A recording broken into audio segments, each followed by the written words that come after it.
За мир Тостеков, родина моя. Высоких гор твоих величия, простор и широта степей, шум быстрых рек и пение птичье, люблю я с каждым днем сильней. Мой Казахстан, моя страна, земля отцов моих далеких, в тебе душа и жизнь моя, тебе пишу я эти строки.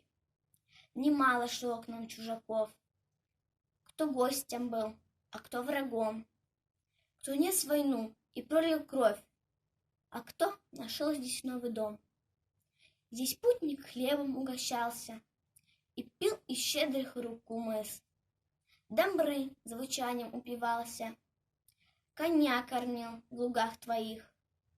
О, родина моя святая, и невзирая на года, клянусь любить тебя всегда, беречь родимые просторы.